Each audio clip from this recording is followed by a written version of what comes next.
오케이. 먼저 옛날에 사람들이 이 전기적인 현상하고 자기적인 현상하고 따로인 줄 알고 있었어요. 그래서 전기적인 현상들은 뭐 일렉트릭, 이거 자기적인 현상들은 마그네틱 이런 식으로 용어도 구분돼 있잖아요. 그렇죠? 이렇게 용어를 구분할 만큼 다른 현상인 줄 알고 있었는데 시간이 지나면서 대략 산업혁명쯤이죠. 그쯤에 그 독일이었던가 오스트리아였던가 쌤이 그 기억은 잘 안 나는데 그 교수님, 대학 교수님 중에 한 분 웨르스테드라고 하시는 분이 있었어요. 그 분이 어느 날 이제 과학 강연을 했어. 세미나 같은 거야. 청중들이라든지 다른 교수, 과학자들 이렇게 모아놓고 이제 일종의 쇼를 보여주는 거죠. 자기가 연구했던 거 쇼를 보여주는데 그때 보여줬던 쇼가 뭐였냐면 건전지를 준비하고 건전지에다가 회로를 연결해. 여기다가 전구를 설치하고 그 다음 여기에다가 스위치를 설치해. 스위치를 설치하는 이런 간단한 실험이었습니다. 예전에는 요 간단한 이 설비가 첨단 과학 그 실험이었어요. 그때 당시에는 이게 신식이었던 거야. 왜냐하면 그때 당시에는 이 전기라는 문물 자체가 굉장히 생소하고 우리가 마치 이번에 한창 그 뉴스에서 초전도체가 막 개발이 됐네 안 됐네 막 하면서 굉장히 뜨거웠던 것처럼 그때는 전기가 그랬습니다. 그래서 그 교수님이 했던 게 청중들한테 딱 이렇게 보여주고 스위치를 누르는 거야. 그럼 어떻게 돼? 얘가 켜지겠지 당연히. 그럼 사람들이 오 불이 켜져 오 개 신기해 막 하면서 이런 거 보고 있었단 말이야. 그 시절에는. 그래서 교수님이 신날 거냐? 여기 다시 띄워 꺼지겠지. 다시 켜지지. 옛날 사람들 그때 당시만 하더라도 이제 램프에다가 불 붙여가지고 이렇게 불 밝히고 살았던 시절이라서 불을 껐다 켰다 하려면은 불 붙였다가 끄려면 훅 불어서 껐다가 다시 불 붙였다가 얼마나 불편해, 그렇지? 그런데 이렇게 눌렀다 뗐다만 하면 켜지는 이런 전구를 보니까는 완전 신문물이었겠지. 문제는 이 실험을 하는 과정에서 이거를 막 냈다 뗐다 하는데 하필 이 근처에, 그러니까 이 전선 근처에 나침반이 있었어요. 왜 놔뒀는지 모르겠지만 나침반이 있었어. 나침반이 이렇게 N극하고 S극이 있는 이 나침반이 있었단 말이야. 근데 이 나침반을 이렇게 뒀는데 이거를 누를 때마다 이 나침반이 휙 떼면 휙 누르면 휙 떼면 휙 돌아간단 말이야. 나침반 자체는 자기적인 현상을 나타내는 그런 자석으로 만들잖아요. 나침반 자체 이 바늘을 자석으로 만들어요. 근데 우리는 지금 전기 실험을 하고 있는데 얘가 반응을 하고 있단 말이야. 그거를 교수님이 발견한 게 아니고 옆에 있는 조교가 옆에서 도와주다가 자기는 거기 이제 정신이 팔린 거지. 이게 움직이는데? 실험 다 끝나고 나서 이제 쇼가 다 끝나고 나서 교수님한테 찾아가지고 교수님 제가 신기한 걸 발견했습니다. 그래서 이제 교수님이 이 사실을 알게 돼. 그때부터 이 교수는 자기가 연구하던 걸 다 갈아엎습니다. 왜? 그 사람은 전기에 대해서 이거 전구 연구하고 있었단 말이야. 근데 뭐야? 더 신기한 거 알아버렸잖아. 전기랑 자기적인 현상이랑 뭔가 관련이 있는 것 같은 거야. 그러니까는 자기 연구 과제를 싹 다 뒤집었고 방향을 다 틀어버려요. 전기가 자기적인 현상을 만들어낼 수 있는가? 이것만 쭉 연구를 하면서 이제 연구가 마친 다음에 발표를 합니다. 얘네 둘은 뭐더라? 관련이 있더라. 그러니까 연구의 이제 개요를 보면은 얘네 둘은 별개로 따로 분리된 개념이 아니더라. 전기가 흐를 때 그 주변에는 자기장도 같이 나타난다가 결론이었습니다. 그게 우리 교과서에 이렇게 수록된 거야. 그 내용들. 자, 그러면 어떤 내용들이 수록되는지 좀 같이 보죠.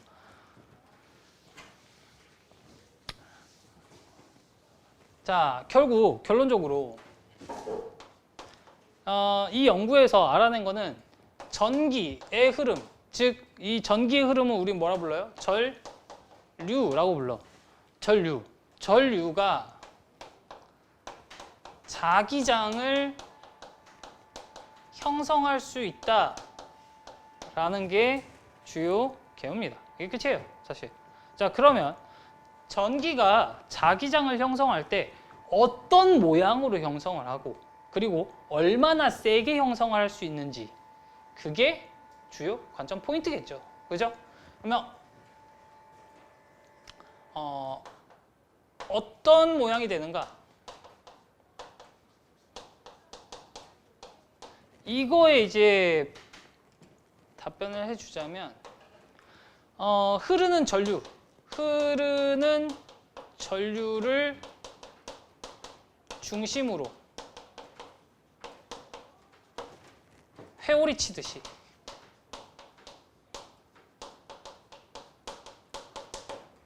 그러니까 이렇게 우리 태풍 같은 걸 상상하면 돼. 태풍이 어떤 그 축을 기준으로 이렇게 바람이 휙 이렇게 돌잖아.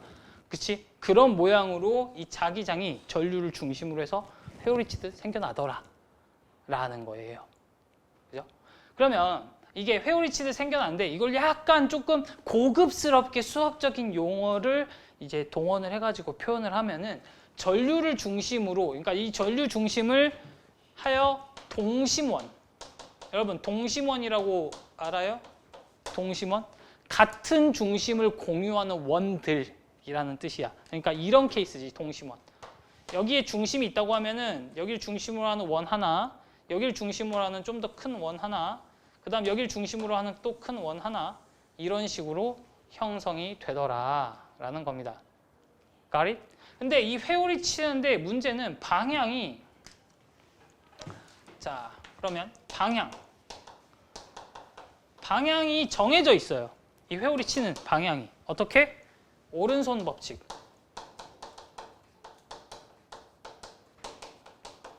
이거는 과학자들이 이제 발견한 거지. 발견. 자연이 이렇게 생겼더라라는 거. 자, 그러면 오른손 법칙에서는 자, 엄지를 무슨 방향으로 놓냐면 전류 방향으로 놓았을 때 나머지 4개 손가락이 무슨 방향을 알려줘? 자기장을 알려줘. 이렇게 할 수 있단 말이지. 그지? 이거 중학교 때 다들 배웠었고, 우리 고1 때도 나와, 이게 내용이. 어디서 나와? 우리 통합과학 4단원에서 그대로 나와. 지금 오늘 수업하는 이 부분이 너희들 기말고사 때 그대로 나온다고. 그러니까 지금 이게 선생님이랑 하는 게 좀 더 상위 호환이니까 이 부분 이제 공부 잘 해놓으면은 너희들 기말고사 때 그 뒷파트, 전기 파트에서 좀 적응이 쉬울 거야. 그죠? 그래서 잘 들으셔야 돼요. 그래도 뭐 기초부터 다 할 거니까 천천히 해보자. 자, 이때 이 오른손 법칙을 할 때는 전류 방향을, 그러니까 이 엄지에다가 이제 매칭 시키는 거야. 이걸 맞춰주면 되고, 그 다음 나머지 4개 손가락이 이렇게 감아주는 이쪽 방향, 4개 손가락이 보여주는 이쪽 방향으로 회오리를 친다 이거지. 자기장이. 그죠? 자, 그러면 여기서 선생님이랑 저번에 나랑 잠깐만 이거 자기장 할 때 얘기를 아직 안 했던 것 같다. 문제는 이게 책이라든지 그림으로 표현할 때 이게 한계가 좀 있는데 이걸 좀 극복하기 위한 몇 가지 그 방안이 고안이 됐어요. 무슨 말이냐면 지금 전류가 흐르는 방향을 이렇게 설정을 했을 때 얘가 회오리 치듯이 이렇게 생겨버린단 말이야. 이게 3차원 공간에서 일어나는 거야. 그치? 이게 3차원적으로 일어나다 보니까 책이라든지 그림으로 이걸 표현하려면 너무 힘들어요. 그죠? 너무 힘들어서 지금 이것도 그래. 지금 여기 점을 찍어놨는데 이 점이 지금 전기가 이쪽으로 흐르고 있는 건지 아니면 이쪽으로 흐르고 있는 건지 어렵단 말이야. 그지? 이쪽으로 흐를 때랑 이쪽으로 흐를 때 이게 자기장이 이렇게 회오리치냐 아니면 이쪽으로 회오리치냐 이렇게 방향이 반대가 될 텐데, 그러면 이게 지금 우리가 이 종이 혹은 칠판, 책을 기준으로 해서 이게 나오고 있는 방향인지 들어가고 있는 방향인지에 대한 약속이 필요해요. 그죠? 그래서 여기 전류도 그렇고 자기장도 마찬가지입니다. 자기장도 마찬가지인데 여기서 방향에 대한 약속이 좀 필요해요. 약속. 2개예요. 약속은 2개. 딱 2개니까.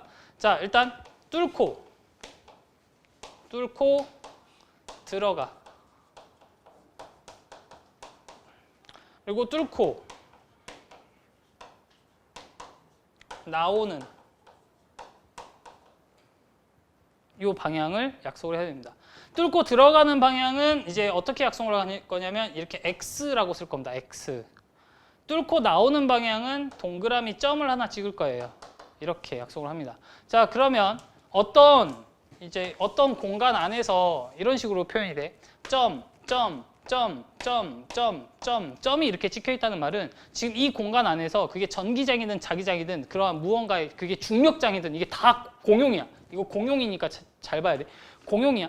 뭐가 됐든 그러한 어떤 그 중력장, 자기장, 그게 전류의 흐름이든 뭐 전기장이든 뭔가가 이렇게 뚫고 나오는 방향, 이렇게 슉 뚫고 나오는 방향이 다 이렇게 점을 찍어가지고 표현을 해놓은 거야.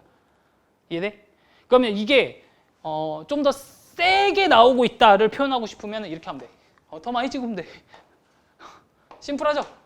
많이 찍으면 많이 나오고 있는 거잖아. 그렇지? 뭐 전류의 흐름이 세졌다. 혹은 자기장의 흐름이 세졌다. 이런 식으로 표현하면 됩니다. 자, 반대로 자기장이 이런 식으로 뚫고 이쪽으로 들어가는 방향이면 어떻게 한다? 이거를 싹 다 이렇게 해준다. 이런 식으로. 오케이? 자, 근데 이거 한번 들으면 나중에 까먹는데, 자, 그러니까 사람은요, 이게 글로만 돼 있는 거는 쉽게 까먹어요. 특히 남자들이 그래. 특히 남자들이 이게 좀 심해. 근데 대신에 남자들이 강점이 있어. 지금 여학생이 없어서 하는 말인데, 남자들의 강점 중에 하나가 뭐냐면 시각 정보에 굉장히 민감합니다. 그러니까 뭐 그렇죠. 시각 정보에 민감하다 보니까 공부를 할 때는요, 이런 시각적인 정보로 조금 약간 이런 텍스트들도 전부 다 머릿속에서 상상력을 통해서 변환시키면은 그게 기억에 오래 남아요. 자, 그러니까 이 X랑 점을 외우기 쉬운 상상하기 쉬운 물체를 선생님이 하나 비유를 들어줄게. 이게 뭘 것 같냐?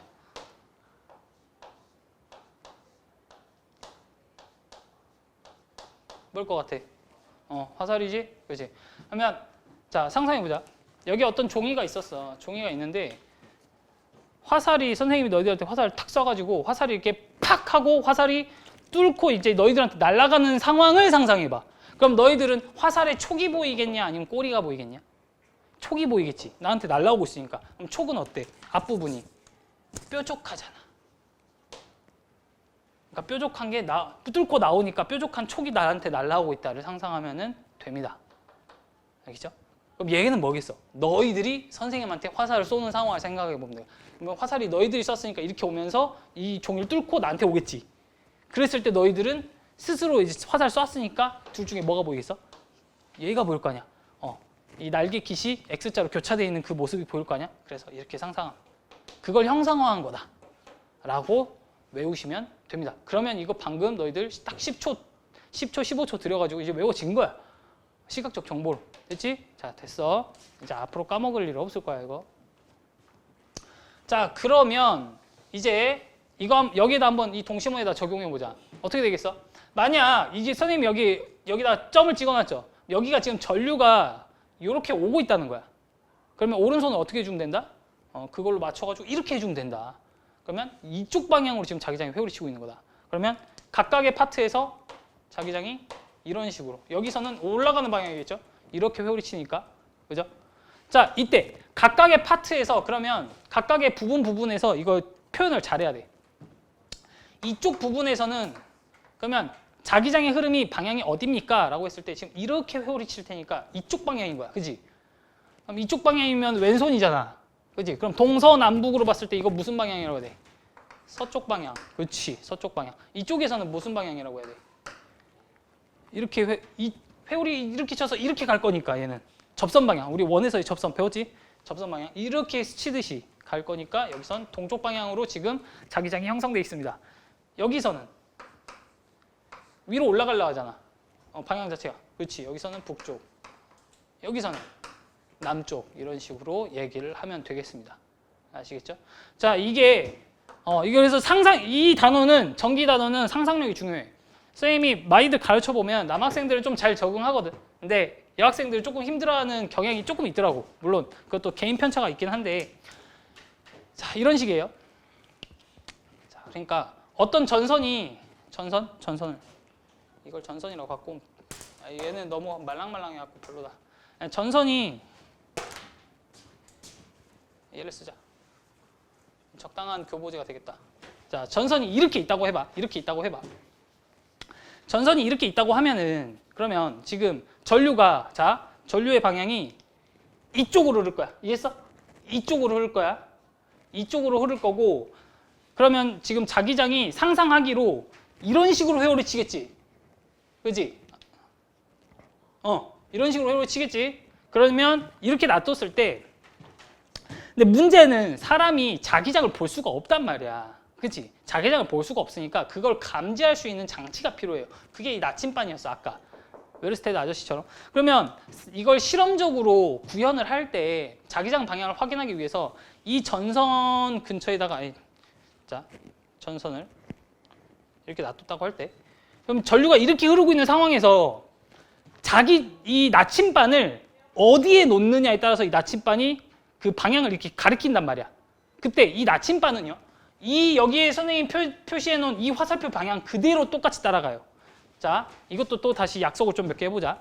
나침반은 이런 식으로 구성이 돼 있어. N극과 S극짜리로 구성이 돼 있거든. 이때 이 나침반을 좀 더 간편하게 표현하기 위해서 이제 모든 문제라든지 그림에서 이걸 계속 이렇게 쓰기가 불편하니까 이거를 하나로 이렇게 좀 더 간단한 기호로 이렇게 표현합니다. 그냥 화살표로 이렇게 표현해버려요. 그러니까 이 화살표는 나침반이다 라고 했을 때 화살표 머리가 무슨 극? N극. 여기가 S극이야. 얘도 그러면, 자, 얘도 이쪽이 N극, 이쪽이 S극이라고 해보자.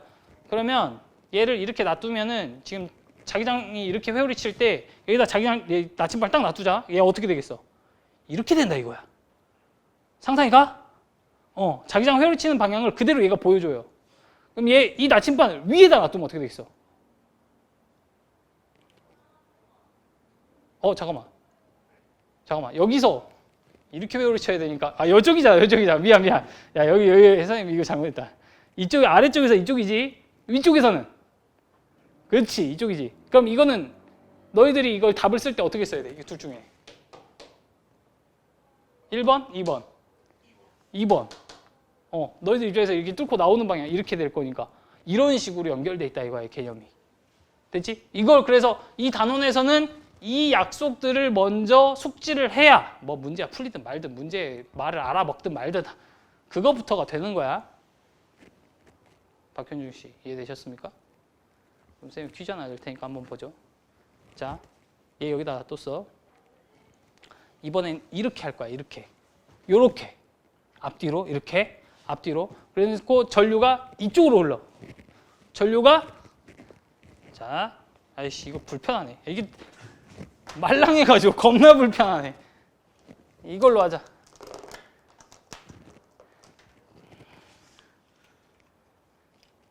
전기야. 전기가 이쪽으로 흘러. 그럼 자기장이 어떻게 형성될지 생각해봐. 여기다 만약 나침반을 놔둬. 자, 그럼 이 나침반은 이쪽. 즉 북, 서, 남, 동. 어디를 가리켜야 돼?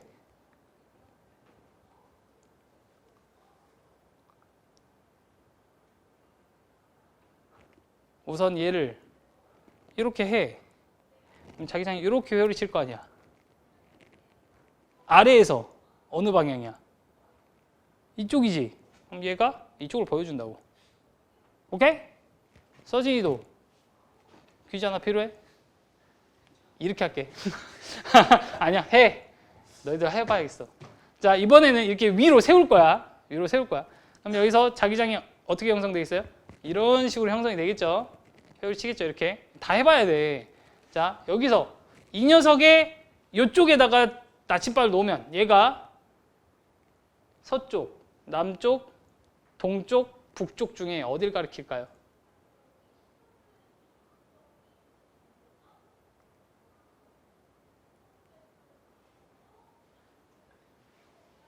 일단 오른손 해봐. 오른손 잡아. 이 방향이랑 똑같이 엄지 위로 해. 그렇지. 그럼 너가 지금 나머지 4개 손가락이 지금 하고 있는 것처럼 이렇게 이런 식으로 돌 거란 말이야, 자기장이. 이게 말 그대로 이게 돈다고 생각하면 돼. 돌 때 얘를 그 도는 애가 탁 친다고 생각해 봐. 어떻게 되겠어? 그래, 이렇게 된다고. 이쪽으로 돌면서 가니까. 그런 식으로 상상을 하시면 됩니다. 이해되죠? 좋았습니다.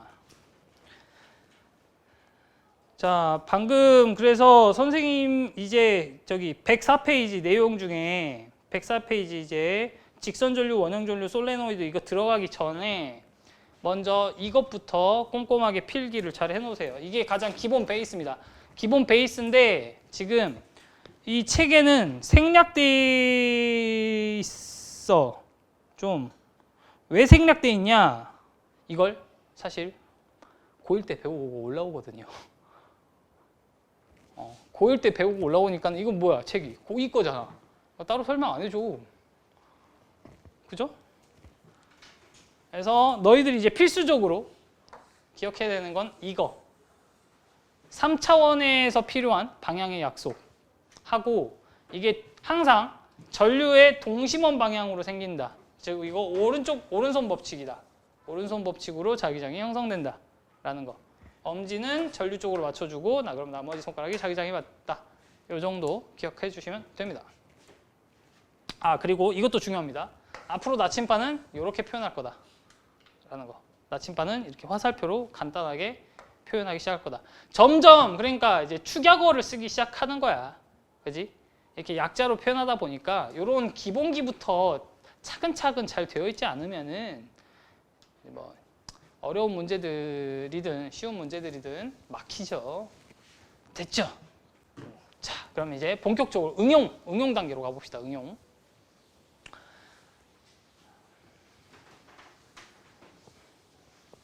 이제 응용 단계로 갔을 때 응용 1. 직선 도선.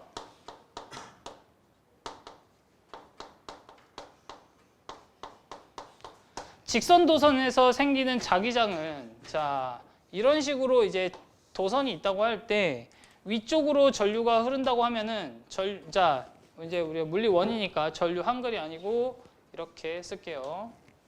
기호로. 전류가 I가 흐르고 있다라고 하면은 이 I가 만들어내는 자기장은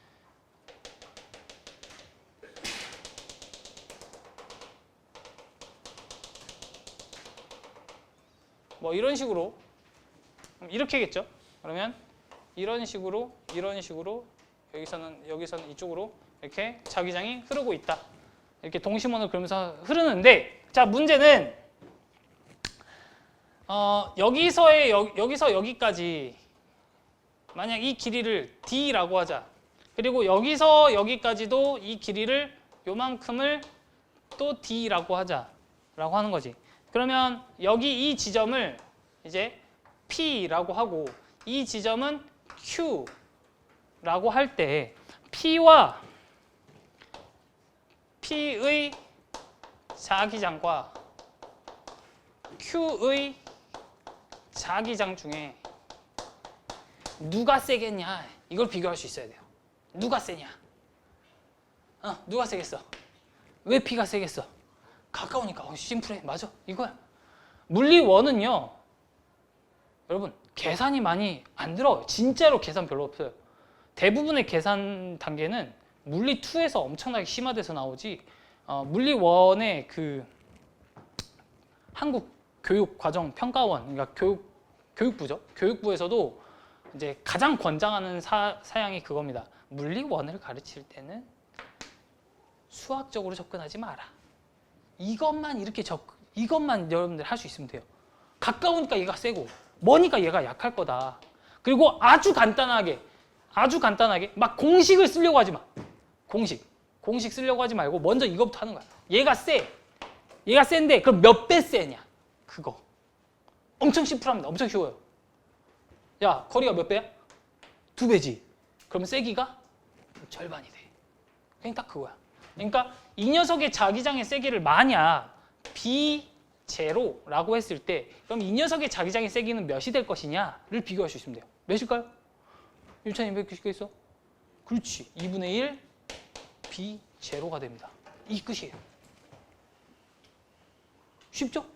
쉬워요. 다음. 만약 그러면 이게 1번 상황일 때의 이렇게 된다고 하면은 이번에 상황을 좀 바꿔보자. 2번 상황에 P 자기장하고 2번 상황에 Q 자기장을 비교해 볼 거야.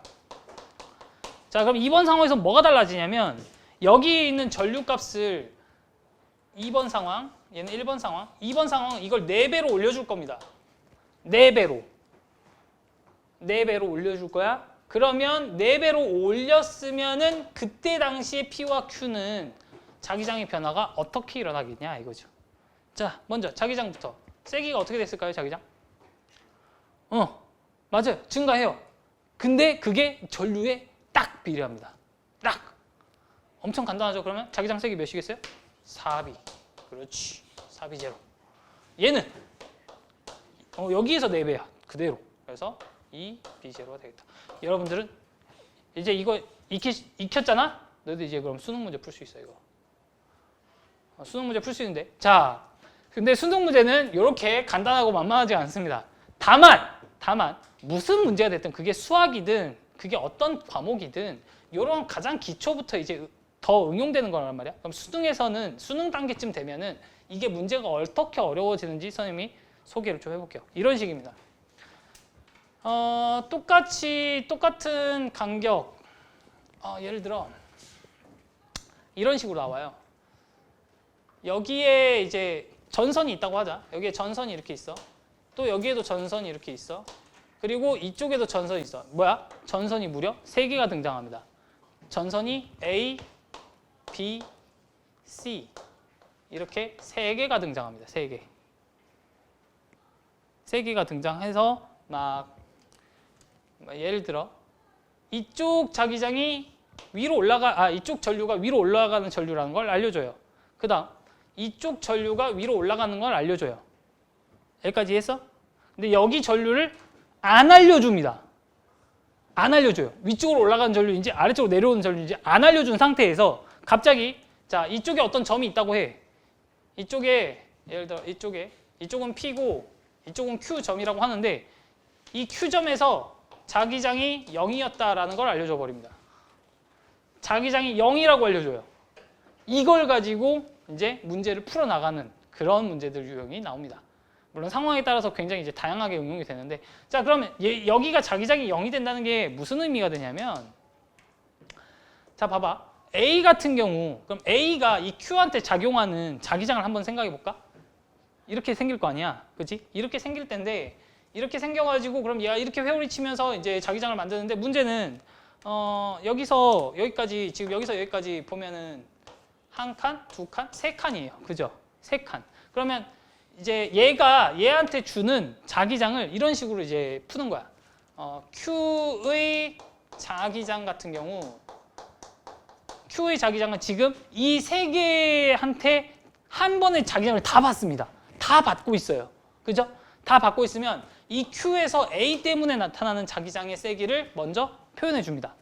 3D분의 이 녀석의 전류를 만약 이제 3I라고 하는 거지. 이 녀석의 전류는 그냥 I라고 해봐. 그럼 여기 위에다가는 3I를 이렇게 써주는 거야. 이해되지? 그 다음 이 P 녀석도 여기에다 자기장을 만들 거 아니야. 그것도 여기다가 써주는 거야. 거리가 얼마나 떨어져 있어요? D만큼 떨어져 있죠. 거기다가 B가 만드는 거 D, 전류에 의한 효과 I 이렇게. 문제는 얘를 더해야 되냐 빼야 되냐인데 얘가 만든 자기장이 이렇게 해서 이렇게 들어가는 방향이지. 얘가 만든 자기장도 이렇게 해서 이렇게 꺾여가지고 이렇게 들어가는 방향이지. 방향이 같잖아. 그지? 이런 경우 이제 수학적으로 표현하기 위해서 우리가 아까 했었던 점이랑 x를 플러스와 마이너스 부호로 한번 설정을 하는 겁니다. 이거는 얘를 플러스로 설정했다면 얘를 마이너스로 설정하면 되는 거고 얘를 만약 마이너스로 설정했다면 얘를 뭘로 하면 돼? 플러스로만 설정하면 됩니다. 그냥 설정만 잘하면 돼요. 어떻게 됐든. 자, 그럼 선생님은 주로 하는 케이스가 뭐가 있냐면 무조건 나올 때는 플러스로 설정하고요. 무조건 들어가는 경우에 마이너스로 설정하는 걸 좋아해요, 선생님은. 이건 내 스타일이야.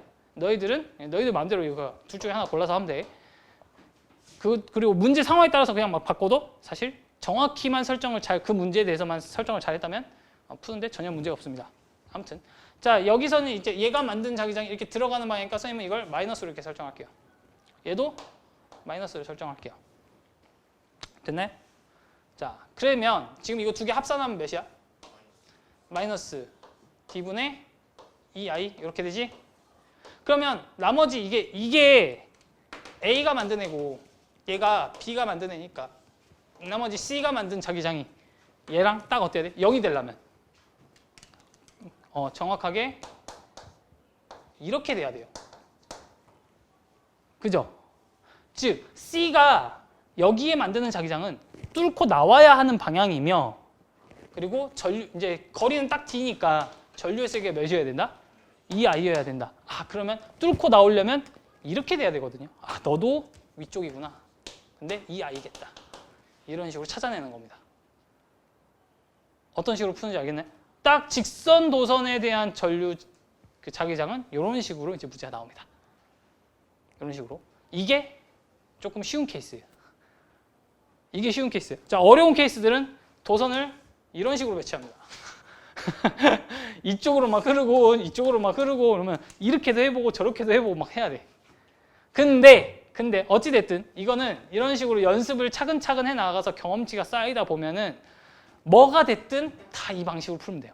그냥 뭐가 됐든. 알겠죠? 그러니까 하나의 풀이 방식을 숙달하면은 그냥 자연스럽게 고난이도 문제까지 싹 다 풀리는 케이스입니다. 그죠? 그래서 오히려 역학보다 쉬워요. 이제 좀만 익숙해지면 역학보다 껌이네 하면서 쉽네. 다만 문제가 하나 있는데 시간을 좀 많이 잡아먹어요. 시간을 많이 잡아먹는 게 이게 위쪽인지 아래쪽인지 모르는 상태잖아. 그래서 그걸 가정하고 풀어야 될 때도 있어요. 그런 것들 정도. 그래서 이런 식으로 이제 응용이 된다라는 것. 자, 다음 두 번째 케이스 봅시다. 두 번째 케이스. 원형 도선. 자, 그러니까 이 원형 도선이 왜 나오는 거냐면 교재에서도 왜 나오는 거냐면 이 직선 도선이 지금 자기장을 선생님이 만든다고 했는데 문제는 이 자기장이 사람이 쓸만할 정도, 그러니까 사람 입장에서 이게 물건을 들어 올리거나 아니면 기계 장치가 작동을 하거나 아니면 자동차가 이게 굴러가도록 할 만큼 그 자기장을 세게 만들게 하기 위해서는 이 도선에 전기가 무지막지하게 많이 흘러야 돼요. 뭐예요? 효율이 쓰레기예요. 이런 직선 도선으로만 만약 어떤 제품이라든지 그런 걸 만들면은 효율이 너무 안 좋아요. 그래서 사람들이 이제 생각을 합니다. 이걸 어떻게 하면은 똑같은 전기로 더 강한 자기장을 만들 수 있을까? 뻔하죠? 뭐면 돼요? 얘를 좀 도형적으로 어떻게 해주면 돼? 이런 식으로.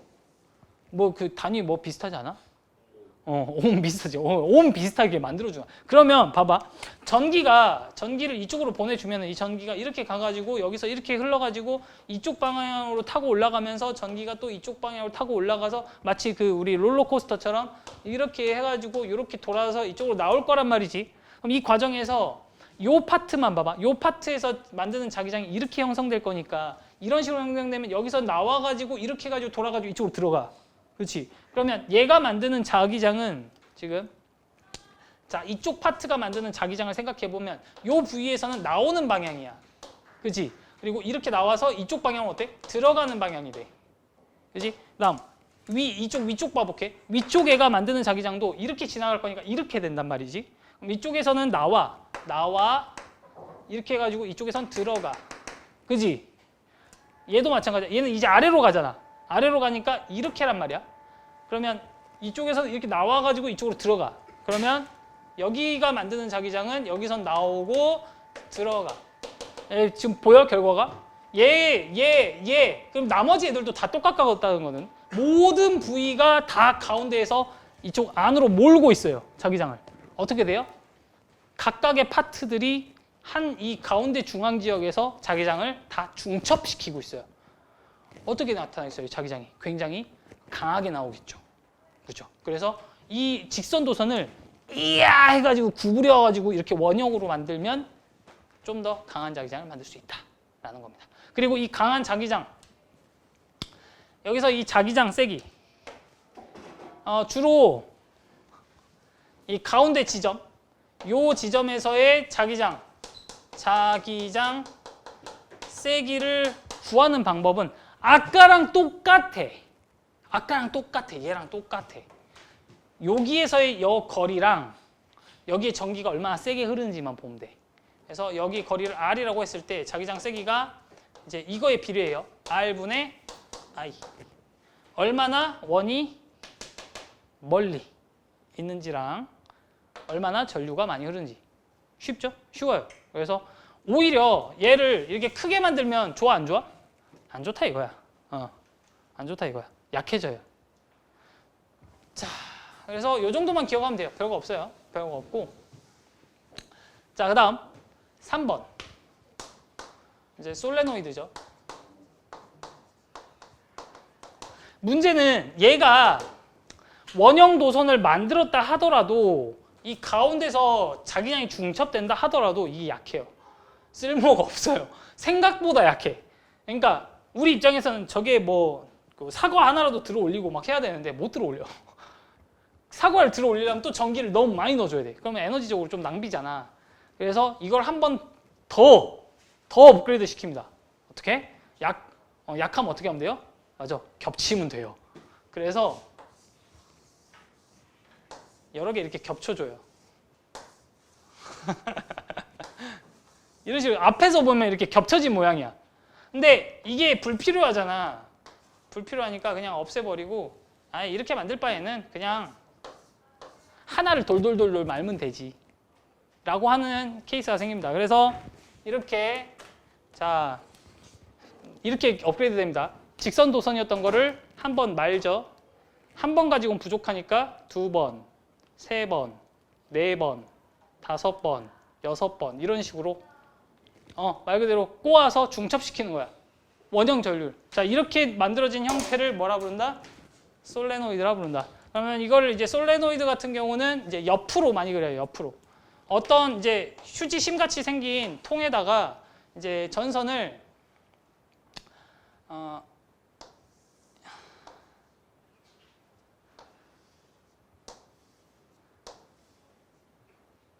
뒤로 나와야지. 이런 식으로 꼬아놓은 형태로 표현을 합니다.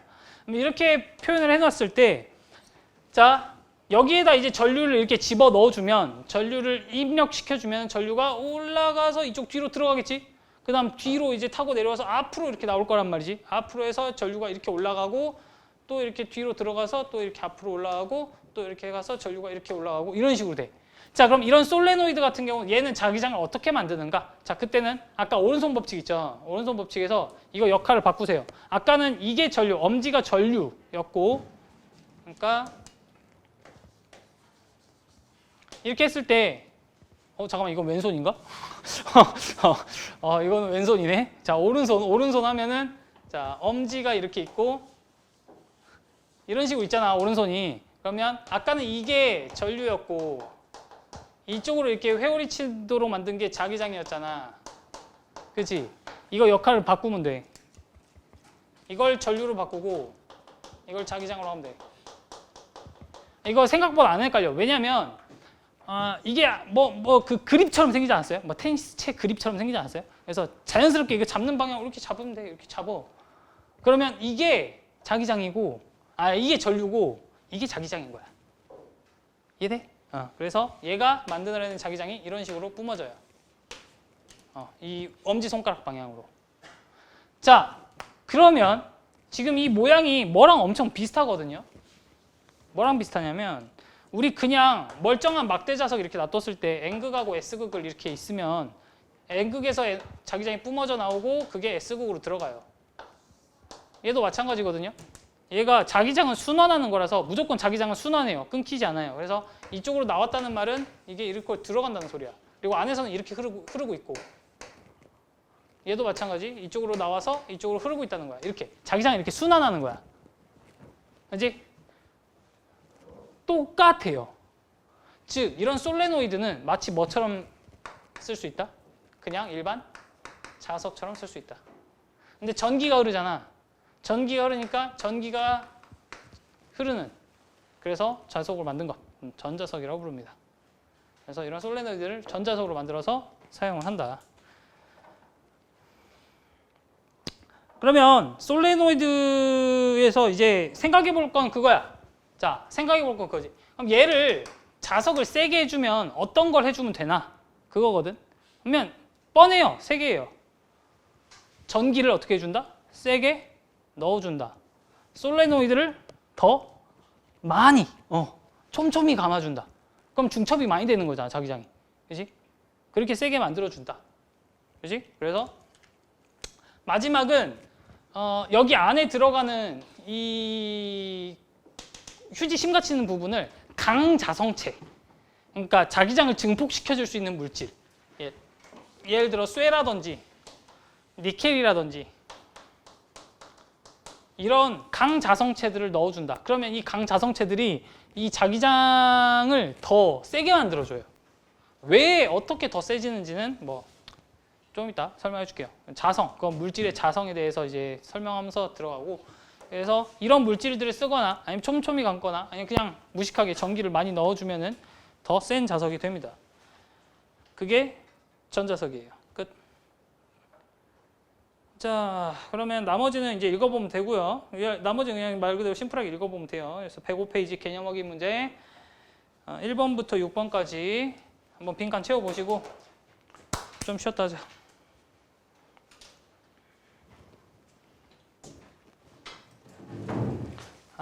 아니다.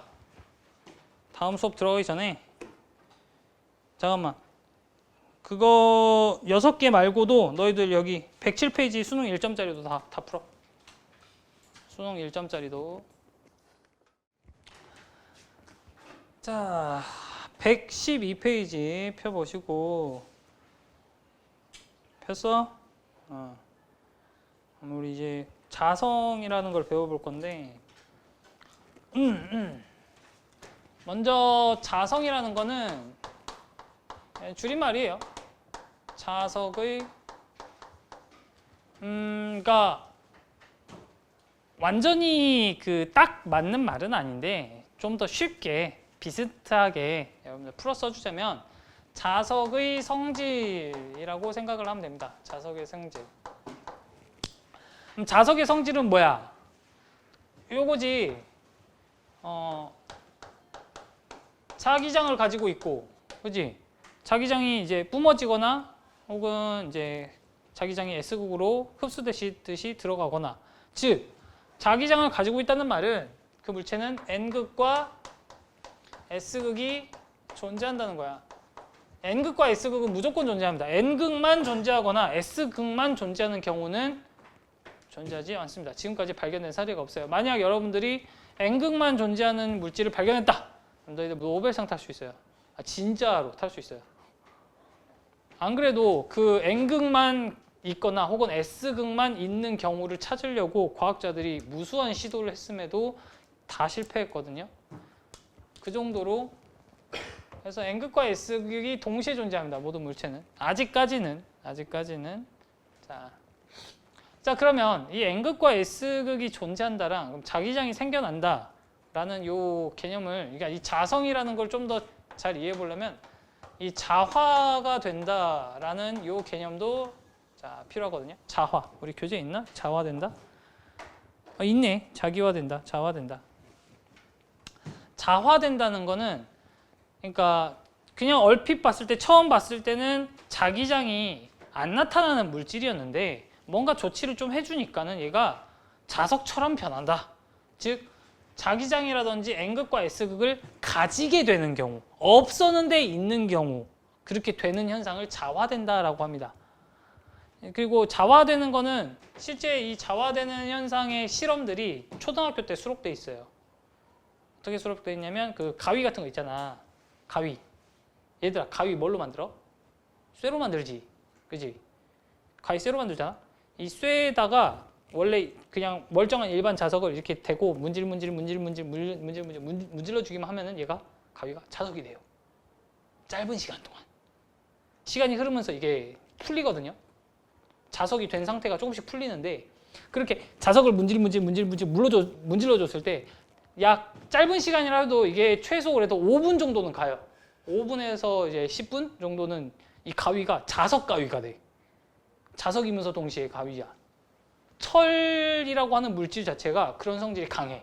자석이 되려고 하는 그런 걸 자화된다라고 하고요. 이렇게 자화되는 게 얼마나 자화가 잘 되냐, 적당히 되냐, 아니면 반대로 되냐, 반대로 자화되는 경우가 있습니다. 그런 거를 자성이라 불러요. 어떻게 자화될 것이냐를 자성이라 부른다. 그런 거야. 그래서 선생님이 지금 이거 세 가지 포인트로 나눴죠. 자화가 엄청 잘 되는 물질을 뭐라고 하냐면, 잘 되는 물질을 강자성, 자성이 매우 강하다라고 부르고요. 자화가 적당히 되는 애들이 있어요. 이게 자화가 적당히 된다는 말은 뭐냐면은 이거야. 봐봐. 얘가 조그만 녀석이 자석이라고 해봐. 이 큰 녀석이 어떤 물질을 A, 물질 X라고 해보자. 이거를 이 자석을 이렇게 문질문질했을 때 이걸 제거하고 나서도 여기 얘가 자석의 성질을 띠고 있으면은 그거는 자화가 매우 강하게 잘 되는 강자성체예요. 근데 자석을 딱 붙여놓고 이렇게 쓸 때는 자석이야 분명히. 근데 자석을 떼자마자 자석의 성질이 바로 사라져.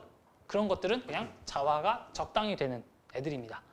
자석을 떼자마자 사라지는 애들. 분명 자석이 근처에 있을 때는 자석처럼 행동했는데 자석을 제거하자마자 없어진 애들은 그냥 일반적이다, 노멀하다라고 해서 이거를 상자성이라고 불러요. 여기서 상자는 무슨 말이냐면 노멀하다, 평범하다라는 뜻이에요. 평범한 자성을 띠고 있다. 대부분의 물질들은 이 상자성에 속합니다. 강자성 물질들은요 그렇게 많지 않고요. 상자성이 거의 대부분이고요.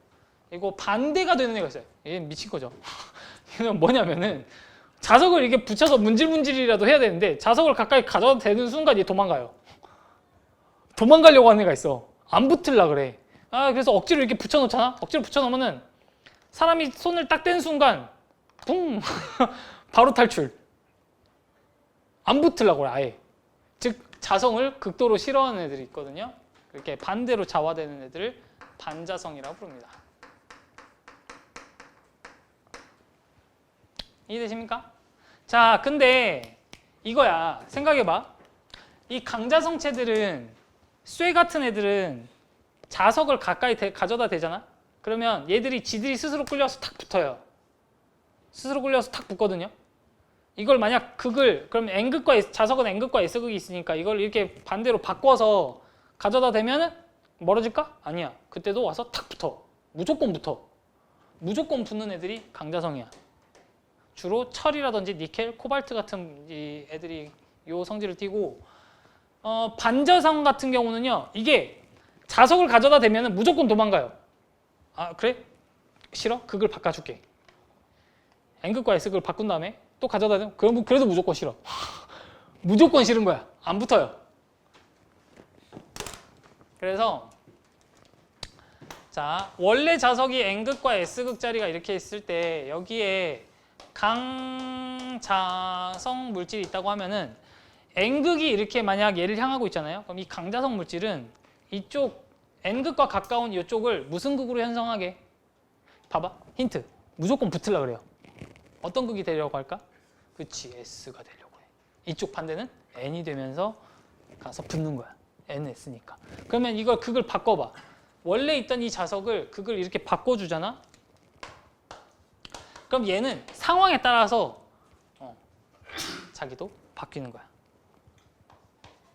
이렇게 해서 어차피 가서 붙어요. 반자성도 마찬가지입니다. 얘는 무조건 뭐야? 반대로 자화되는 거야. 그러면 이거를 자 화살표로 나타내 볼게요. 이걸 이제 자화된다를 자기장이 정렬된다라고 표현할 수 있는데, 이 자기장의 방향을 화살표로 표현할 때는 이런 자석들, 아까 선생님 나침반 이야기 기억나냐? 나침반 이야기를 생각해 보면은, 자 이런 자석들의 자기장 방향을 이렇게 설정을 할 수가 있어요. N극이랑 S극을 이렇게 화살표 방향을 설정할 수 있어. 그러면 여기 강자성 물체들은 원래 외부 자기장, 그러니까 자기 이외의 다른 자기장 물체랑 똑같이 맞춰지려고 그래요, 항상. 그러니까 이게 N극, S극 되면서 착 붙는 거야. 즉, 이 자기장 방향이 어떻게? 똑같이 정렬되려고 그래. 이렇게 표현을 해요. 자기장 방향이 똑같이 정렬된다. 근데 반자성 물체들은 어떻게 돼? 반대로 정렬된다. 그러니까 반자성 물체들은 이런 방향으로 되면서 같은 극이 되니까는 멀어지려고 한다. 라고 표현을 하기 시작합니다. 이게 용어의 표현이 좀 어려워진 것 뿐이에요. 용어의 표현이 그렇게 나와요. 그러면 상자성은 어떠냐? 기본적으로 강자성하고 자기장이 정렬되는 방향 자체는 똑같아서 얘도 어떻게 할래? 붙으려고 그래. 붙는데 이 자석을 치우기만 하면은 얘 그냥 바로 이 자석이 풀려. 강자성체는 이걸 지워도 남아있다는 거야. 이 N극과 S극이. 어느 시간 동안. 이게 만약 자화를 굉장히 잘 식혀놓잖아? 1년까지도 갈 수 있어요. 1년까지도 갈 수 있어. 좀 차갑게 해주면. 뜨겁게 하면은 이게 풀리는데 좀 차갑게 잘 보관하면은 아주 오래 갈 수 있습니다. 실제로 그리고 자석들도 그렇게 생산합니다. 여러분 엄청나게 센 네오디뮴 자석 있잖아요. 네오디뮴이란 물질이 들어간 자석을 네오디뮴 자석이라고 하는데 걔들이 처음부터 땅속에 파묻혀 있을 때부터 자석이 아니야. 걔들을 자석을 어떻게 생산하는 거냐면 우리 방금 전자석 배웠지. 자 이렇게 하는 거예요. 땅에서 곡괭이질을 해가지고 네오디뮴을 팝니다. 네오디뮴 파요. 네오디뮴을 파. 그다음에 네오디뮴 가루 조금이랑 대부분은 더 많은 이제 철이랑 이제 붕소랑 쉐킷 섞어요. 섞어가지고 이렇게 동그란 단추 모양의 이런 자석을 만드는 거예요. 그럼 처음에 얘는요 아무런 N극, S극 그딴 거 없어요. 분명 아무것도 없어. 없는 상태에서 이제 뭘 해주냐면 공업용 코일을 준비합니다. 아까 선생님이 이제 했었던 거. 공업용 코일을 준비해요. 이 코일에다가 무지막지한 전기를 엄청나게 때려 넣습니다. 그러면 여기에 어마어마하게 강한 자기장이 형성됩니다.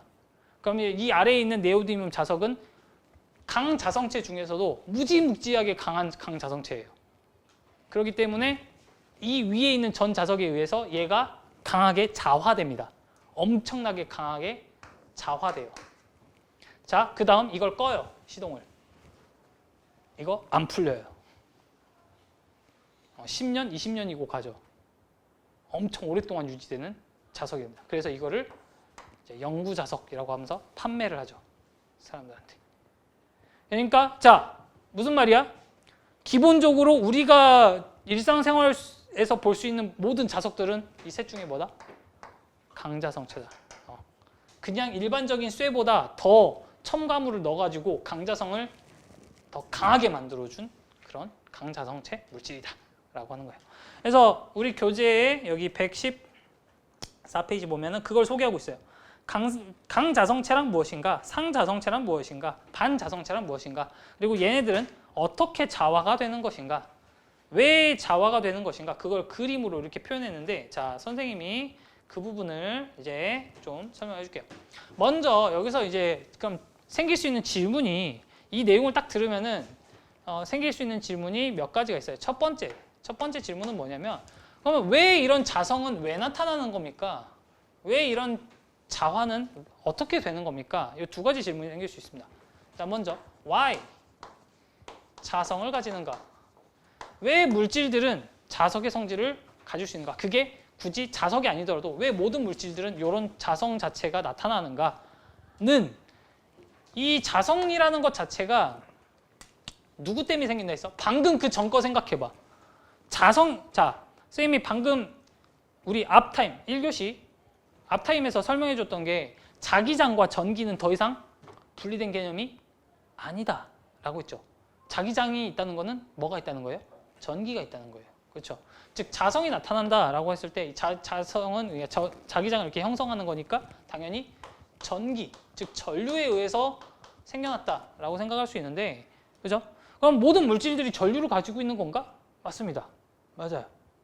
그러면 어떤 전류를 도대체 갖고 있는 걸까? 그럼 봤더니 아주 더 세세하게 파고 들어가면 모든 물질들은 뭘로 이루어져 있어요? 원자로 이루어져 있어요. 그리고 원자의 구조를 자세히 보면은 가운데 핵이 있고 전자가 주변을 돌아다닌단 말이야.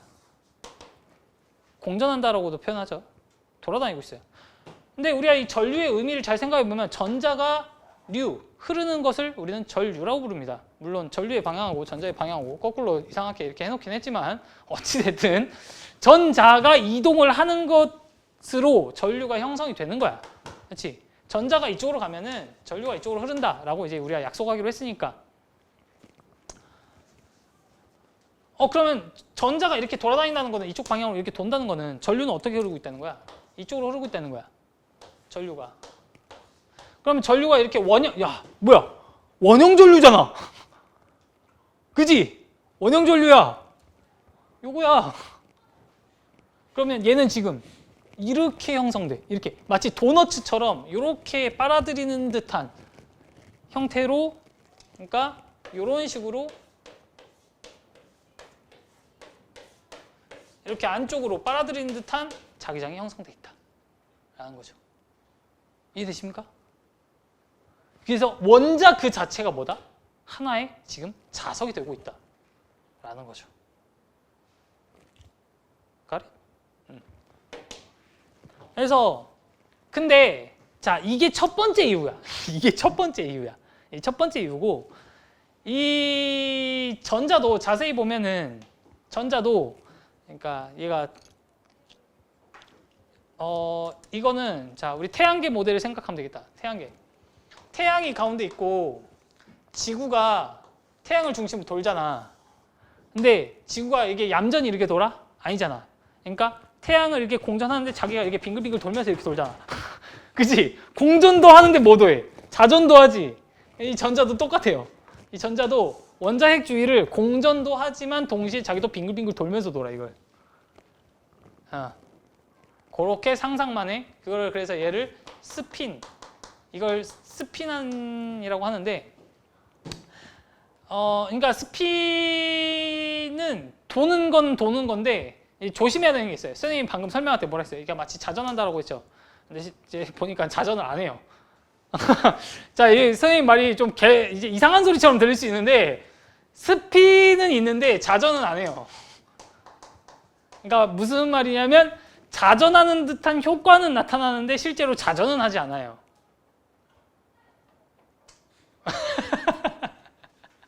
왜냐면은 이 전자라는 애는 거의 크기를 잴 수 없을 만큼 엄청나게 작은 점 입자입니다. 점 입자. 우리 수학에서도 말하죠. 여러분, 점은 이 길이가 있어요, 없어요? 없죠. 선이 돼야지 그때서야 길이가 생기죠. 즉, 이 전자라는 애는 크기가 없습니다. 근데 질량은 있어요.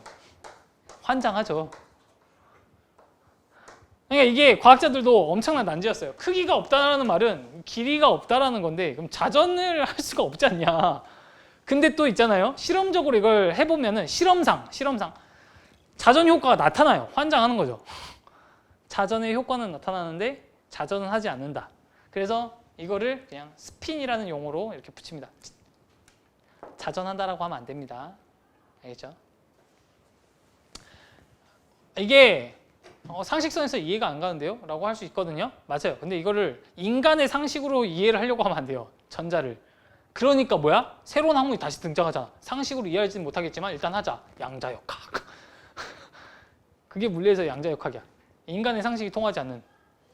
수학적으로 기술은 가능해. 근데 상식적으로 그걸 그러니까 우리 주변의 그 자연에서 일어나는 현상들처럼 대입해서 생각하려고 하면은 맞지 않는 그런 게 있습니다. 나중에 자세한 건 그때 가서 하고요. 아무튼 스핀은 자전은 아닌데 스핀하는 듯한 효과 때문에, 이 스핀 때문에, 즉 자전의 효과 자체는 나타나서 얘가 전자가 이쪽으로 돌면은 전류가 맞아, 반대로 흐르는 거야. 그러면 이 녀석에 의한 자기장도 이렇게 뿜뿜뿜뿜 나오고 있다는 거야. 이해돼? 이 녀석에 의한 자기장 뿜뿜뿜뿜뿜뿜이랑 얘가 돌면서 나타난 자기장 이 뿜뿜뿜이랑 합성된 최종 효과가 결국 원자에서 자성이 나타난다는 거지. 그래서 이걸 뭐라 부르냐면 원자 하나, 알갱이 하나하나가 전부 다 자석이 될 수 있다. 그래서 원자 자석이라고 불러요. 알겠죠? 원자 자석은 이 두 가지 이유에 의해서 생겨나는 거야. 전자가 돌아다니는 거랑 전자가 도는 듯한 효과랑 스핀, 전자의 스핀. 그게 자 112페이지에 설명되어 있는 겁니다. 일단 여기 112페이지 맨 위에 있는 거는 딱 그것만 이해하면 돼요. 아, 그러니까 이 전자 녀석이 자꾸 돌아다니니까 그게 전류 효과를 내면서 원자가 자석이 되는 거구나 정도만 이해를 하면은 그럼 결국 자 싹 다 지우고 이렇게 표현할 수 있어요. 어떤 원자가 이렇게 있다고 할 때 이 원자에 그러면 이쪽이 N극, 이쪽이 S극 이렇게 될 거 아니야. 그럼 이 원자가 나타내는 자기장의 방향을 따라서 이렇게 이런 식으로 원자 자석의 방향, 자기장의 방향을 표현할 수 있습니다. 자, 이때부터 이제 화살표 엄청 많이 씁니다. 자, 그러니까 이 첫 번째 원자 자석은 자기장이 이쪽인 거야. 그러면 물질들은 원자가 굉장히 많이 모여 있잖아. 그럼 옆에 있는 원자는 어떨까? 얘는 또 이렇게 될 수 있겠지. 방향이 같진 않을 거 아니야, 그렇지? 그리고 그 옆에 있는 원자는 어때? 얘는 또 이쪽이야. 그 옆에 있는 원자는 어때? 얘는 또 지들 마음대로야. 우리 이걸 뭘 하다 그래? 이런 식으로 돼 있는 걸? R로 시작하는 영어 단어. 아주 랜덤하다. 무작위적이다. 그럼 이렇게 무작위적이면은 이걸 싹 다 여러분 수학 잘해요? 싹 다 합치면 싹 다 원자의 자기장을 싹 다 합치면 몇이 된다? 0이 된다.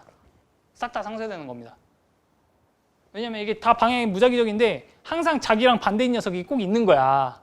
그래서 싹 합쳐보면은 0이 돼요. 그러면 이거를 그러니까 어떤 물질이든 거기에 이제 원자들이 엄청 많을 텐데 거기에 있는 애들이 다 이런 식으로 뭐 이런 식으로 원자의 자석들이 방향이 제각각이니까 우리가 봤을 때는 그냥 겉으로 봤을 때는 자석인 효과가 전혀 안 나타나고 있는 거지. 그게 일반적인 이 쇠들이 그렇습니다.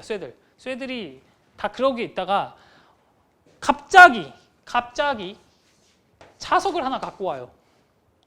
자석을 하나 갖고 와 근처에. 그럼 이 자석에 의해서 얘가 아주 강한 자기장이 공급됩니다. 그럼 여기 있는 이 노란색 조그만 원자들의 모든 자기장이 얘랑 닮고 싶어해. 강자성체라면. 그러면 여기 있는 노란색들이 다 어떻게 되는 거야? 맞아. 여기 있는 노란색들이 싹 다 이 빨간색에 의해서 다 이렇게 정렬되는 거야. 이런 식으로. 정렬이 되는 거야. 그래서 이렇게 원자 자석들이 하나하나가 이렇게 정렬되는 거를 자화된다 라고 하는 거지. 아까 우리가 배웠던 자화가 세부적으로 들여다보면 바로 이런 과정입니다. 그러면 이제 이거예요. 이걸 이제 치우면은 강자성체들 같은 경우는요. 자기들끼리도 이게 다 지금 N극, S극이잖아. 그지? 자기들끼리 이게 맞물려 있기 때문에 이게 쉽게 안 풀려요. 안 풀린 상태로 나타나 보니까 다 합쳐놓고 보면은 이쪽 자기장이 지금 형성되어 있는 겁니다. 그러면 우리는 이 물질을 N극과 S극이 이제 거대한 그 물질 그 자체만 놓고 봤을 때 이쪽이 싹 다 N극, 이쪽은 싹 다 S극이니까 자석으로 사용할 수 있는 물질이다 라는 거죠. 이게 강자성체고요. 상자성체는 좀 달라집니다. 상자성체 같은 경우는 이거 자석을 치우자마자 이 이쁘게 정렬되어 있는 게 얘들 군기가 빠졌어. 다시 다 제멋대로 내 맘대로 살 거야. 이런 식으로 다 다시 흐트러집니다. 그러면 이걸 싹 다 더해보니까 어떻게 돼요? 빵. 이게 상자성체. 그러니까 외부에 자석이 있을 때는 그거 따라가는데 이게 치우자마자 다 사라지는 거야. 다시. 그러니까 자기장이 없어진다기보다는 자기장이 다 흐트러지면서 그걸 다 합쳐놓고 보니까 결국 0으로 돌아간다라는 거고요. 반자성체는 대충 감이 오죠. 이제 여기까지 이해했으면 반자성체는 어떤 외부 자기장, 그러니까 외부의 어떤 극, N극이 이렇게 다가왔을 때 싫어 하면서 전부 다 정렬을 반대로 하는 애들이야. 너 싫어. 꺼정. 이렇게. 텃세가 심한 애들이죠. 그러면 원자 자기장을 싹 다 합치면은 반대로 나타난다. 이걸 반자성이라 부르는 거예요. 이게 끝이에요. 그래서 여러분들은 이제 문제 풀 때 여기 단원 되게 쉬워. 그래서 문제 보고 아 이렇게 반응을 했으니까 얘가 강자성체겠구나 아니면 반자성체겠구나 이런 식으로 그것만 구분할 수 있으면 됩니다. 그래서 113페이지 1번부터 6번까지 한번 풀어보면 되는데 강자성체는 이제 워낙 쓰이는 데가 많아요. 주로 이제 컴퓨터 하드디스크 같은 데 쓰는데 아니면 이거 말고도 뭐 자석을 쓰는 모든 아까 선생님이 말했지만 자석 자체가 강자성체니까 자석을 쓰는 모든 제품들은 전부 다 이걸 활용하고 있다고 생각하면 됩니다. 여러분 핸드폰에도 다 들어있어요. 핸드폰에도 센서들이 여러 개가 있는데 그 센서들이 다 자석을 각각 쓰고 있습니다. 대표적으로 소리 나는 스피커도 자석 두 개를 가지고 하나는 전자석, 하나는 일반 자석 해가지고 전자석에서 전류의 흐름이 달라지면 전기 신호가 달라지면 이게 힘이 잡아당겼다 밀었다 하는 힘이 조금씩 계속 엄청나게 빠른 속도로 변해요. 그러면 그것 때문에 잡아당겼다가 밀었다가 잡아당겼다가 밀었다가 이게 1초에 약 2000번 진동하는 거야. 그러면 그게 딱 2000Hz짜리 소리가 되는 거지. 공기를 때리니까. 그러면서 이제 둠칫둠칫 하고 있는 거지. 그러니까 모든 이어팟, 이런 에어팟 이런 것들은 다 자석이 들어가 있는 거야. 오히려 걔네 자석들은 센 자석이 들어가야 돼. 엄청 소형으로 이제 자석을 소형으로 만들어야 되는데 출력이 강해야 될 거 아니야. 힘이 세야 되지 이제 음량이 제대로 나올 거니까. 그래서 좋은 자석을 써야 되는 거고. 그거 말고도 이제 소리 말고도 정보 저장 장치, 즉 하드디스크 같은 데도 쓸 수 있어요. 자, 무슨 말이냐면 하드디스크 같은 경우에는 여러분 혹시 컴퓨터에 관심 좀 있습니까? 별로 없어요? 게임하는 것만 관심이고 컴퓨터 그 자체는 별로 관심 없죠. 컴퓨터 관심 많아요? 아 그래요? 별로 관심 없어요? 선생님 어렸을 적에 이제 기계 장치에 이제 호기심이 많아가지고 막 이것저것 다 까봤거든요. 라디오도 한번 까보고 TV도 한번 다 까보고 컴퓨터도 한번 까본 적이 있어요. 물론 뒤지게 맞았는데 왜냐면 엄마한테 까면 어떻게 돼요? 어렸을 적에 조립 안 돼요. 까는 건 되지만 조립 안 되잖아. 하나 다시 사달라 했거든. 겁나 맞았거든요. 자, 그래서 하드디스크 까보면은 이게 여러분 근데 CD는 본 적 있어? CD는 본 적 있지. CD랑 비슷하게 생긴 쇠처럼 생긴 뭔가 그 판이 여러 개가 이게 팬케이크라고 해야 되나? 팬케이크처럼 이렇게 붙어 있고 이게 하나의 그 큰 그 젓가락 같은 데 꽂혀 있어요. 그래 놓고 여기에 뭔가 짤깍짤깍 움직이는 뭐 이상한 삼각형으로 생긴 헤드라고 부르는 부분이 있는데 이 헤드에 전기가 흐르거든요. 전기가 흘러가지고 잠깐만 너희들 영화 같은데 레코드판은 본 적 있어?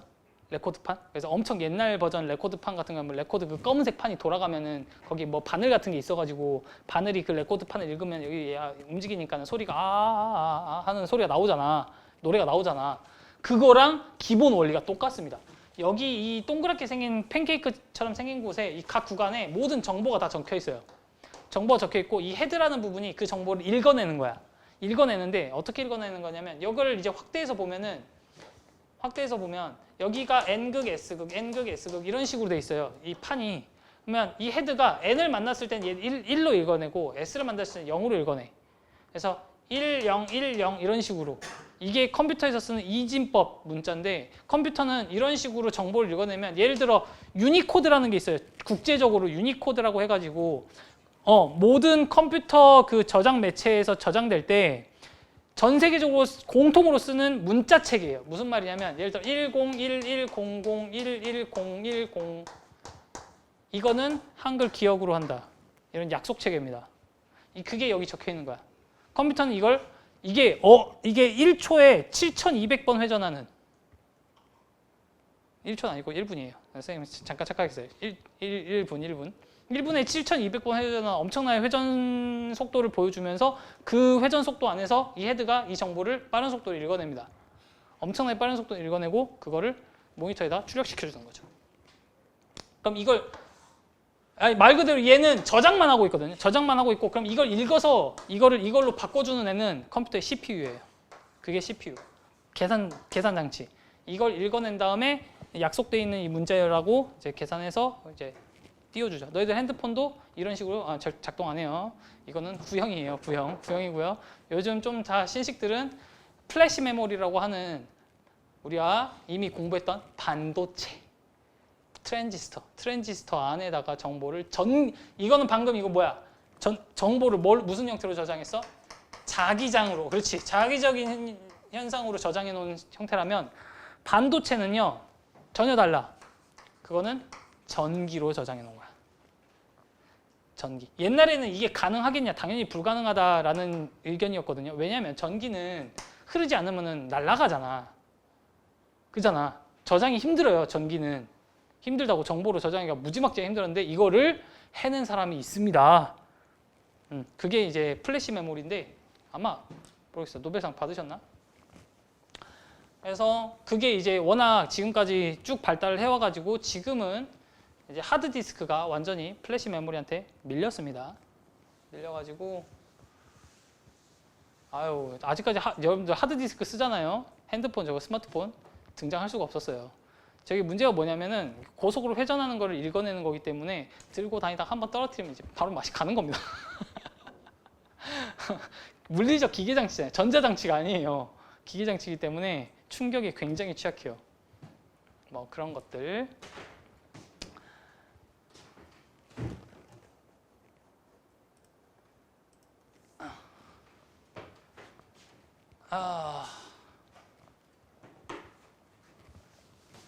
됐어요. 다 해봤죠? 이런 거는 그냥 저런 거구나 정도만 이해하시면 되고. 맞다. 하나 더.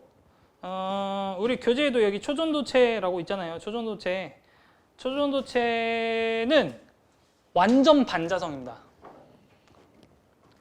이거 반자성 중에서도 반자성도 있잖아. 그러니까 완전 반자성이 뭐냐면 아까 선생님이 반자성 물질들은 자석이 가까이 가면은 밀어낸다 했잖아요. 그러니까 자기장이 반대로 정렬되면서 밀어내려고 한다. 근데 이때 자화가 얼마나 강하게 되냐. 그러니까 외부의 자기장이 왔을 때 그거를 100% 저항하지 못하고 뭐 좀 약한 거는 50%, 좀 더 센 건 70%, 뭐 다른 거는 80% 정도로 자기장이 이렇게 형성돼. 근데 초전도체는요. 외부 자기장이 이제 다른 자석 같은 게 왔을 때 완전 반자성, 즉 100% 자기장을 싹 저항합니다. 즉 만약 여기에 초전도체가 있다고 하면은 다른 자석 같은 게 이렇게 있을 때 자기장을 이렇게 물체를 뚫고 지나가잖아요. 근데 초전도체는 자기장이 절대 못 뚫고 들어가요. 못 뚫어요. 무조건 이렇게 자기장이 싹 다 밀려납니다. 못 뚫어요. 자석 갖고 좀 놀아봤으면은 이런 종이 같은 거 놔두고 자석 아래다 놔두고 위에 자석 놔두면은 이게 따라오잖아. 자기장 아예 통과를 못해. 초전도체는. 그래서 이런 거를 완전 반자성이라고 불러요. 초전도체의 특성 중에 하나입니다. 완전 반자성. 그래서 초전도체인지 아닌지 그 실험한 항목 중에 이러한 완전 반자성이 나타나는지 안 나타나는지 뭐 그런 것도 살펴보는 거죠. 그러니까 우리가 흔히 초전도체 하면 막 붕 뜨잖아. 붕 뜨는 그런 효과가 저런 거랑도 관련이 있는데, 근데 있잖아요. 초전도체가 붕 뜨는 게 사람들이 좀 오해하는 게 하나 있어. 오해하는 거. 초전도체에 대해서 말이 나와서 하는 말인데, 오해하는 게 그러면 자석과 초전도체 사이에 청력이 작용하는구나.가 아니에요. 청력 때문에 붕 뜨는 게 아니야. 초전도체의 특성은 좀 어려운 말로 하면 상대 위치 고정입니다. 상대 위치 고정. 자, 무슨 말이냐면, 자, 여기 자석이 있다고 해봐. 초전도체를 이렇게 올려놓으면은 이 자석이라는 물질하고 이 초전도체랑 상대적 위치가 고정돼요. 절대적 좌표가 고정되는 거, 상대적 위치. 즉, 얘랑 이 거리와 이 좌표가 서로 고정된 상태가 되는 거야. 그럼 이 자석을 이게 청력이기만 하면은 그냥 붕 떠 있다라고만 생각할 수 있는데, 그러면 단순 청력이면은 얘를 이렇게 옆으로 치우면 이게 툭 떨어질 거야. 그지? 근데 그게 아니야. 초전도체는 얘랑 상대 위치가 고정되면은 얘 둘 사이 이 간격이 항상 유지돼야 된다는 거야. 얘를 이렇게 움직이면 얘도 움직여요. 뒤집으면 이렇게. 청력이 아니에요. 뒤집으면 이 간격이 유지된 채로 이렇게 다 달려있다니까. 그러니까 레일을 이렇게 만들어 놓고 이렇게 달리는 것도 가능합니다. 그러니까 완전히 달라요. 단순히 자석과 자석 사이의 힘이 아니야. 신기하죠? 그러니까 특별한 거야.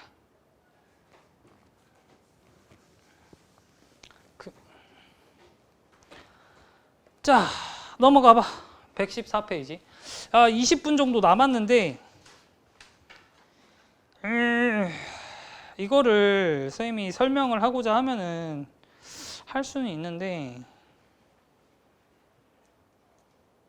아니야. 이거는 다음에 하자. 다음에 하고 다음에 하는 게 좀 더 나을 것 같아.